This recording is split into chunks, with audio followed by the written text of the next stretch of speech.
Hi, I'm James Best, and I chair the Ad Net Zero working group on what we call Action One. That's looking at how ad businesses can get their own houses in order by curbing our kind of direct, our operational, if you like, carbon emissions.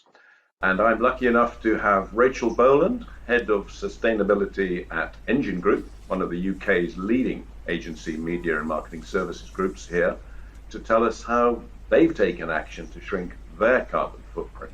And we'll learn a bit about that experience. But Rachel, perhaps you would like to introduce yourself. Thank you very much, James. It's great to be here today.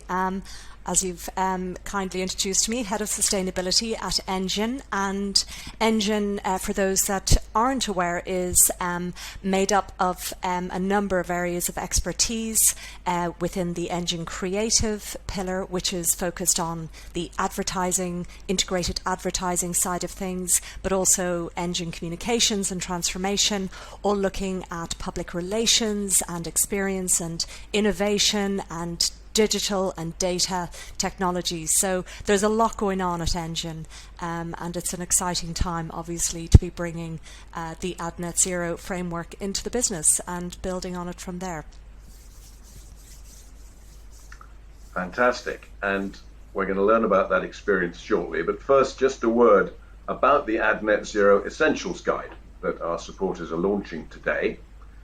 It's a practical, experience-based and free guide to help any advertising professional understand how and where carbon is involved in the advertising process and what we can do about it.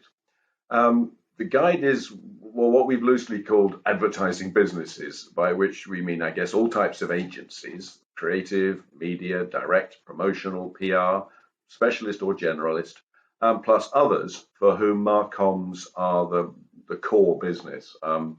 Commercial film production, digital production, ad tech, all sorts. Now, you wouldn't be watching this if you didn't think CO2 reduction was important. And although agencies and the like aren't big emitters in their own right, we all play our part. For instance, we think that pre-pandemic, the average agency employee accounted for about 3.4 tons of CO2 per annum from their kind of working life. Now, if you multiply that by everybody in the UK advertising universe, we could be talking about 1 million tons. But where does that come from? It's mostly travel, especially air travel, I'm afraid, and of course, office energy use. And we can all do something about that, as the guide suggests and demonstrates. We can also impact the bigger picture of ad production related emissions and those from the media plans that we devise and buy. So the guide is intended to help you get started on the path to net zero for your own operations and all along the supply chain of advertising that you either control or at least influence. And in it, you'll find advice on the steps to take, who to involve outside and inside the firm, how to address particular issues, and how to impact the production and media parts of the process. As I say, it's been informed by the experience of all sorts of different companies in our industry. And one of those is Engine. So, Rachel, let's start off with a little bit about maybe how you and Engine began taking those steps to cut your operational carbon footprint. Absolutely. Our journey started over 10 years ago, when we started slowly looking at the environmental piece as part of a wider CSR program that we established around people, community and the environment. And what I think was a really key turning point around then was that we engaged with environmental consultant Green Element, who we are still working with, on the ISO 14001 certification process, which really helped us to properly focus on our carbon footprint and look more specifically at what was happening within the energy that we were using, around the waste, travel, water, and by doing that, we were able to properly start to understand how individual behaviours, with the people in the business, but also the business itself, how we were behaving, and what impact that was having on our emissions. So, while we maybe started off taking small steps, they were really, really significant to getting us on the right path and starting to make that journey towards where we are today. We focused on kind of behavioral nudges at an early stage. So a lot of kind of communication messaging around the office, around turning off the lights, turning off your computer, having, shorter showers, thinking, about what you do with your waste, how you dispose of it. And, 10 years ago, it was interesting. I mean, you were dealing with a different time. Yes, climate change was still, it was on the agenda, but obviously not probably to the same extent that it is today. But we did what we could. We had bike storage and shower facilities, so that encouraged people to think about alternative modes of transport to work. We introduced a swipe card system around our printers, so people only printed what they needed to print. And actually that was a really helpful piece of strategy around reducing our energy. We installed zip taps to significantly reduce our water usage, and we kind of built from there, because I guess as the wider agenda grew, so too did the momentum around our CSR initiative and what we were doing and how much further we kind of wanted to go each time. So we ended up investing in our energy management system so that it ran more efficiently, which was really helpful in reducing our emissions. And then we slowly kind of started to look at our IT solutions more recently, pre-pandemic, in kind of supporting a more fluid style of working, so virtual collaboration and meeting tools, which obviously over the last 2 years, the kind of work we've been doing in progressing our technology and our IT within Engine has massively moved forward, as you can imagine, with the change of how we're all working. So I think we've made progress over the years for sure. We've had challenges along the way, but I think it's been incredibly helpful to be on that path at an early stage, and particularly for Engine, which it's a relatively big organisation. So it was helpful to kind of get the mindset started at an early stage. Yes, mindset.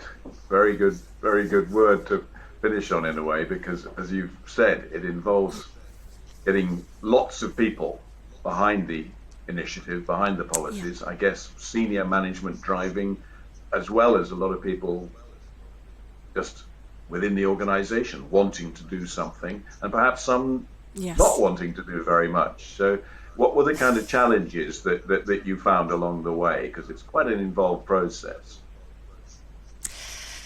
So, yes, there were a few challenges for sure. I would say churn, so people leaving the business. So, you might find you're in a groove of having tackled some behavioral issues, and then for whatever reason, there might be kind of that natural churn that comes about every few years in an organization. So it's kind of recapturing those behavior changes and those new people that come into the business. I think also change of management can have an effect on things as well.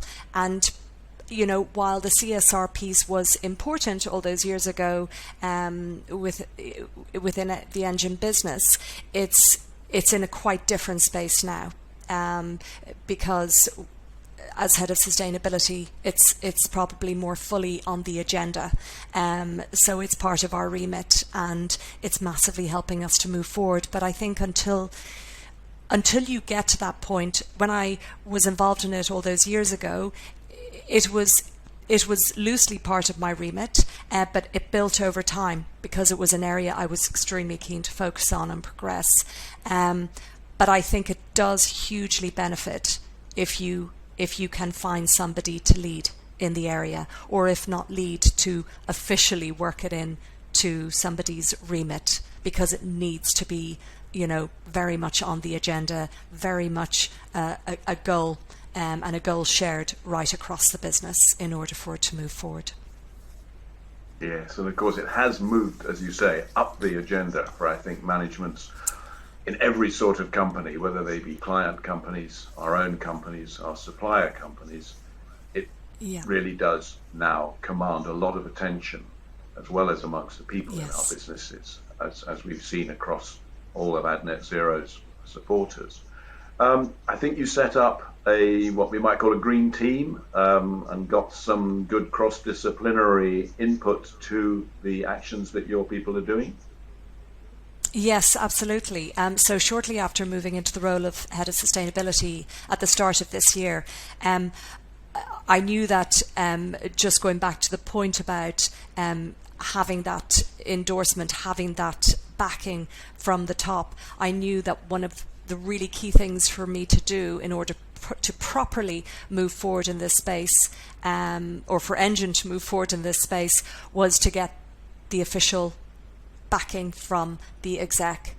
So that was my first move, and that, together with a proposed climate action strategy and plan, which obviously also involved establishing a climate action group within Engine. And once we started to move forward, and with that backing, the climate action group established itself, or started to establish itself, in April of this year, but since then has been growing steadily.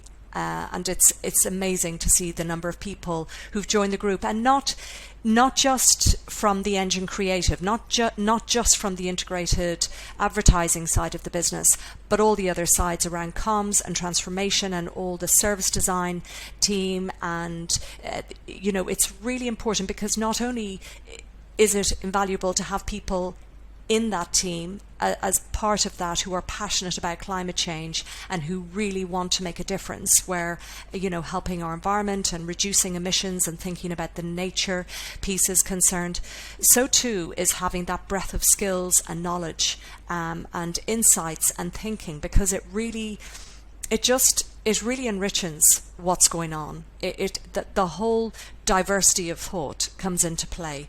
And, to be working with people who are project managers, who are service designers, who are content strategists, who are heads of production, all of these people and more, and strategists, are in the team and helping to make such a difference, and coming at it from slightly different angles, but all with the same goal. And it's really helping to accelerate the work that we're doing. So the guide, which has been invaluable in helping to properly put a framework together, not only around how we're tackling our in-house emissions, building on all the work we've done over the years, but helping to accelerate that, but also around our client work processes, and also our influence with clients and within the industry. So the guide and all of these pieces around appointing a head of sustainability, having a green team or a climate action group, that's all in that guide. And I would say it really highlights some very simple but very key things you can put in place to really start the ball rolling and to moving things forward. That's great. And one thing that the guide naturally stresses is that you can't take action without data, without knowing what the priorities are, without knowing the profile of your own company's carbon footprint, so that you can address it in the right way. And so gathering data, getting that measuring going, is absolutely critical. Did you find the data required, maybe by your consultants helping you, or through the sort of stuff that's in the guides, easy to get hold of, or did people find it tricky to bring to the table the appropriate information? So, first of all, I would say the gathering of data, absolutely imperative. Working with a consultant, particularly if you don't have somebody heading up the sustainability piece officially, is invaluable. And they will help you gather that data in a way that just it just makes it more straightforward, and it also just helps in building those relationships with your suppliers and helping them to increasingly appreciate the understanding of what you need in order to to move forward in a more sustainable way. Yes, there are challenges to some of the data. I'd say some of the travel data is tricky to capture sometimes, because while you can capture your business travel in the main, your flights, that's relatively easy to capture. Probably the shorter trips, the train journeys, some, anything that perhaps has been put through expenses, that's a little bit of a process, kind of recapturing that information, and that can take quite a long time. So it does require resource. I mean, not to be underestimated, the work that is involved in capturing data. It is not only having conversations with your suppliers, whether that's through your consultant or directly, but it's also working closely with your finance team internally, and working with them on helping to produce the information that you need to gather this data. So it is a process. It does take time, but once you have it in place and once it becomes the norm, then it will get easier, and as time goes on. But it is definitely worth doing. Absolutely, yeah. Once you've, as you say, once you've done it once in each operating unit and across the group, Yes. once people know what's expected, once the system is in place, we certainly have learned from our supporters that it becomes a lot easier. And of course, over time, Yes. you need to track that data. It's about reduction over time. Now, also in the guide, we outline the sort of data required and maybe how to get hold of it, talk about consultants. We also talk a bit about the broader process, if you like, of advertising, which we're all engaged in: ad production, or production of one sort or another, and media. So up and down the supply chain, how have you found your ability to kind of extend your activities and bring carbon down in other parts, as it were, of what you control?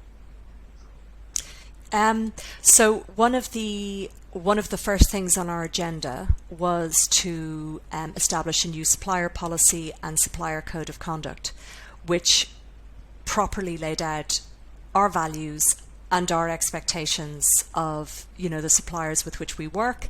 So that was quite a big piece of work in itself.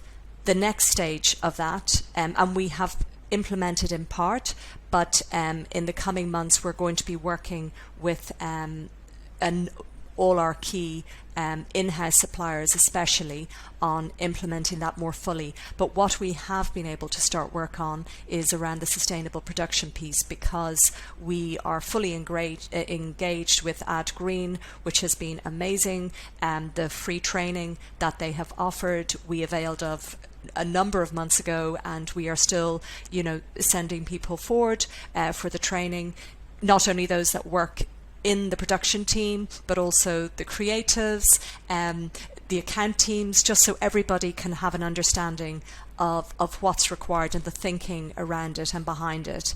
But the sustainable production piece is really starting to take off, and we're now using the calculator in all of our productions, and the budgets are inclusive of the levies and the carbon cost. So it's all really positive steps forward. So through those changes, of course, that's going to have a knock-on effect on, well, where are we going to film, the location, who needs to travel, the catering on site, the teams we work with, the suppliers we work with, how green are they? So everyone, anyone and everyone in the industry is going to be aware of Add Green, and if they're not already there in terms of what they're doing themselves, they're certainly starting the process. And I think that's a really important piece to remember, particularly when reaching out to suppliers in this whole process of making sure people are aligned with everything we're doing internally. It's also about encouraging people because we're on a journey. We're not there yet. And I would like to think that we still have an opportunity to grow and improve ourselves in this space, and to, head towards our net zero targets as much as everyone else. So I think it's not only about encouraging everyone else to continue along that journey, but it's also encouraging people to just come into the journey in the first place, join the movement if they haven't already, and then it will really help accelerate and move us all forward. Absolutely, and we've certainly found, I think, with AdNet Zero that for those who've already started and for those who hadn't yet started but are now beginning, it's been a great help to feel part of that collective movement and to feed off the experience of others in the way that we can. Absolutely.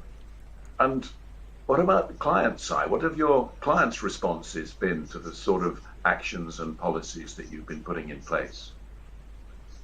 So the client work, we have done a lot of client work over the last few months with E.ON, with Sky Zero, with the Great Big Green Week, which we just had in September, and the work we're doing with clients who are already proactively in this space is really, really positive. And what's also happening, and this is something which is coming out as well from the people who are involved in the Climate Action Group, that they are proactively reaching out to clients to start those conversations about what they're doing, about how they can help them with their sustainability piece, or their strategies, or their communications, or something about their branding, or how they can make an impact, whether it's directly on the carbon emission side, or whether it's around building the nature biodiversity piece, or doing a bit of both. So I think the conversation, and we see it as well from the clients, the RFIs that come through.